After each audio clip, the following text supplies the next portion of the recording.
Hello, and welcome to the Dear Professor series, where college students who take courses online speak their minds. I am your host and e-learning strategist, Dr. Kellie Alston, who is thrilled about this series and could not wait to have a one-on-one with today's guest. I have been teaching online since 2004, and I even obtained my PhD in instructional design and technology through an online program. So I have been both the online instructor and the online student. As a result, I know that there are some wonderful things happening in the online programs, as well as some not so wonderful things going on.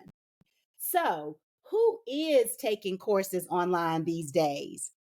Online learners are very diverse, and if you teach online, you will find that there is a wide range of experience, backgrounds, ages, and technical abilities. So it's important for you to gather information about your students at the beginning of every online course through surveys, interviews, introductory activities, so that you are aware of the wide variety of experiences which are an invaluable asset to the course. You can also find out the areas in which your students might need support from each other, the university services and resources, and from you. Today, modern online learners are not just taking online courses as older professionals who just want to continue professional training in their fields as they did in the past, but modern online learners delve into distance learning for a variety of reasons. The purpose of this series is to help professors and students experience a more fulfilling online learning environment by allowing students to reveal their needs and pet peeves. My hope is that this information will support professors in making the necessary changes or adjustments in the design and delivery of their online courses, which should ultimately enhance student success and satisfaction with distance education. So, if you're interested in hearing what students have to say about their lived experiences online, please hit that subscribe button and the notification bell so that every Wednesday at 8 p.m., the latest episode will come straight to you. Also, feel free to comment about anything said and ask questions. Today, I am elated to have Miss Freida Weston here with me. I wasn't going to tell you all this, but I met Miss Freida during the pandemic, and I am so glad that our paths crossed at that time. She is an incredible soul, as you will soon find out. I want to tell you more, but we will just see how this interview unfolds. Just know that if you are listening right now, you were supposed to be here and be blessed by this conversation. Hi, Miss Freida. How are you today? Greetings.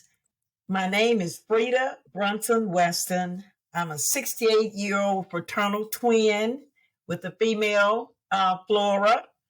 I entered North Carolina Central University in 1973 with a business education degree, although I left after 2.5 years with life's activities. But it did allow me to connect back to college in 2017 at North Carolina Central until present day. Achieving BS in behavior and social science, achieving a BS in child development studies, minoring in German, and I'm currently pursuing a master's degree in human development and family studies at North Carolina Central University. And I plan to attempt a doctorate degree after receiving my master's already claimed degree. All right, Miss Freida, you jumped right in. So let's just talk about what you shared about yourself already. So you minored in German, you said?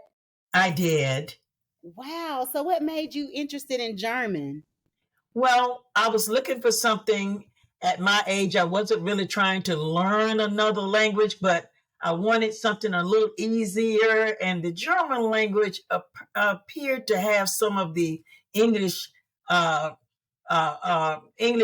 words in there, the letters in there, where I could kind of um, understand it a little better. So I pretty much just jumped in, hands out to see what I could do, and I made it with an A in every one of my 5 classes. Wow, you took 5 classes in German. So let me get this clear. How old are you again, Miss Freida? I am 68 proud years young. 68 years young, and you got a bachelor's degree. At how old were you then when you got your I bachelor's? was I graduated 2020, which I would have been 64. Wow. And child development, I'm sorry, 65, and child development studies, I was 67.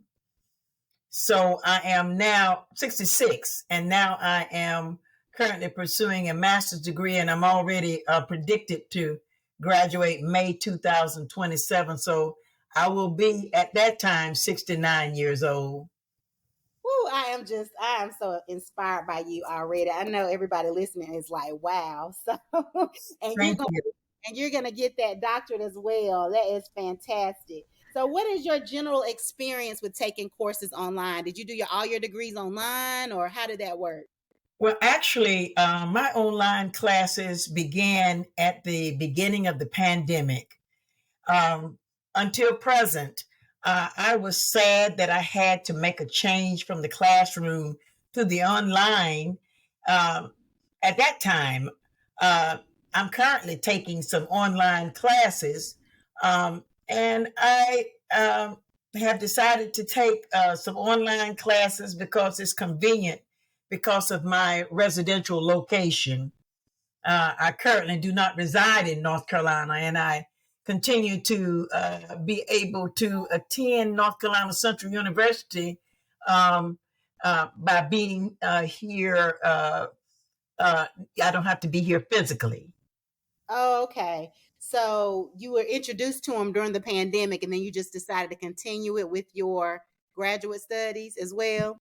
That is correct. Oh, okay. So if you were to rate your experience with online courses on a scale of 1 to 10, with 10 being outstanding and 1 being horrific, what kind of rating would you give it and why?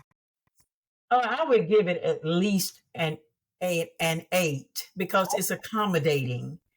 Um, the others would be the love that I have for the classroom experience. Yeah, that's how I would rate it. Okay, that's a good high score then. So, Yes. Miss Frida, let's talk about your needs as an online student. A need, Well, well, I'm going to tell the audience what I mean when I say that. A okay. need is defined as something you require because it is essential or very important. So, when you are taking an online course, what would you say are your needs? What do you require or desire to be successful in the virtual classroom? Dr. Alston, that's a very good question. Um, Self-discipline is very important. If you don't maintain self-discipline, you are already out of the class. Um, Good communication skills, excellent communication skills are very necessary in order to maintain the continuity of that class. Um, Good time management skills. And I certainly is one that I would have to work on a little bit more, but I manage. But time management, you have to be on time. You have to kind of have some organization involved where you kind of do your homework at certain times um, and just kind of feel for when it's good for you. And sometimes it's not always sitting on a platter saying this is this and this is this. You have to sometimes go through the challenges and work it out from back to forward. Um, you have to be respectful and mindful at all times of others.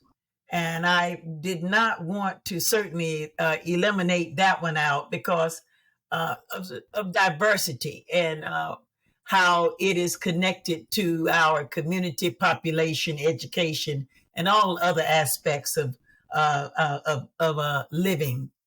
Um, I wanted to kind of throw those four out at you. Okay. So these are things that you're saying that students need to be Yes, successful. Okay. yes. Well, when you think about when you're taking the course, right, and you log into this course, what do you need from your professor? Well, I need for the professor to be attentive Right. to my questions. Um, I need my professor to want to make me feel like I can ask her questions. I want to feel welcomed.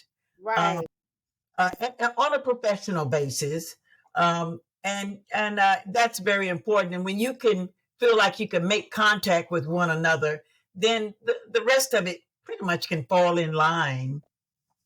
Okay, good. So you have given students some really good things. You said be self-disciplined, have good communication skills, time management skills, and respectful and mindful of others, and that the professors need to be attentive to your questions and approachable or welcoming, right? Did I get that right?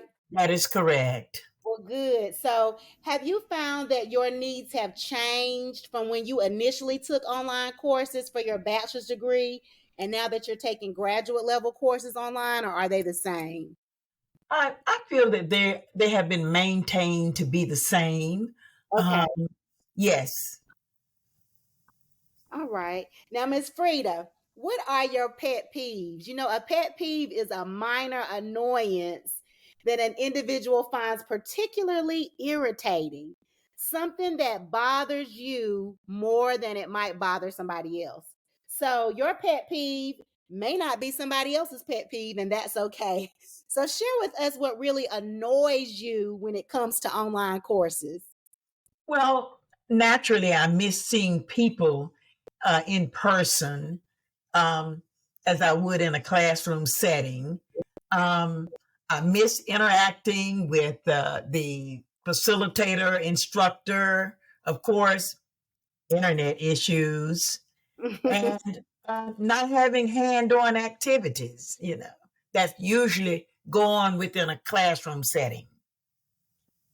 Okay, so it sounds like when you said missed interaction, are you saying that most of your classes have been asynchronous where you don't like go on live, or are you just saying that it's just not similar to the face-to-face experience? Miss interacting, and thank you so that I can clarify that. Miss interacting face to face. Oh, okay, okay. Thank you.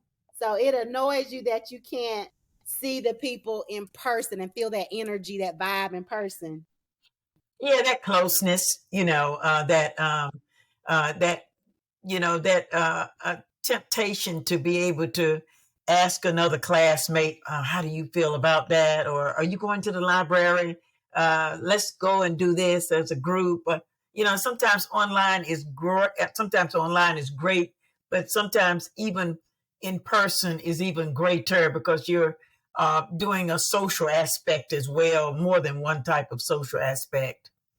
Yes, indeed. Let me ask you about these hands-on activities since you mentioned that. So, in the face-to-face classroom, when you say a hands-on activity, what are you referring to specifically? Well, we did internet activities, hand-on group presentations that we had to show and tell. Oh, Um, there were many little ways to show another person what you are trying to implicate. okay. So you got to work with other people, Yes. different assignments. Okay, good. So now we have made it to the segment where you get to share your heart with a fellow professor that you have in mind. So I want you to imagine that there's an online bulletin board with notes or messages from students to professors. So share with us, as our featured scribe, the note you would leave one of your online college professors on this board. Well, very organized with superb class planning, features, strategies, um, a speech of distinction, as well as very definitive. And as I can remember, one of my classes, it was a guidance class. No student could come to class without their homework because we had presentations online, each online class. Each was assigned homework on an individual basis, and the presentation could not swiftly transition without your part. Right. I will always remember how she conquered and controlled her learning and teaching practices as she interacted and impacted her classroom's environment. And I will always remember her, and I say at this very moment, kudos to her.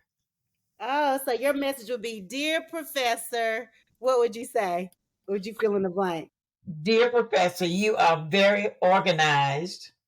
You have superb class planning features and strategies, and you have a speech of distinction very clearly, as I say, very definitive.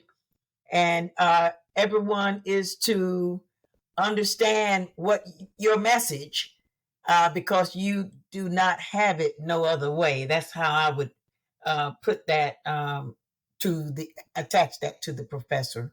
Oh, that is so sweet and so kind and so encouraging. Professors need that. So, Miss Freida, I just want to say thank you for being our second guest. You're a pioneer on the Dear Professor series. You have enriched my day and also provided so many gems for professors and students. I'm sure you have also inspired someone who may be saying, going to college is not for me, or embarking on a new career is not for me because my time has passed. So today, whoever is thinking that has at least one testimony to let them know otherwise. This interview was such an honor, and I wish you well as you complete your master's degree and graduate in May 2024. We just gonna clap and say it, and get your doctorate as well. Thank you. Yes. So thank you all for joining us. Remember to comment, like, and share. This interview may just brighten someone's day. I look forward to spending time with you next week on the Dear Professor series, where college students who take courses online speak their minds. Bye-bye. Bye-bye.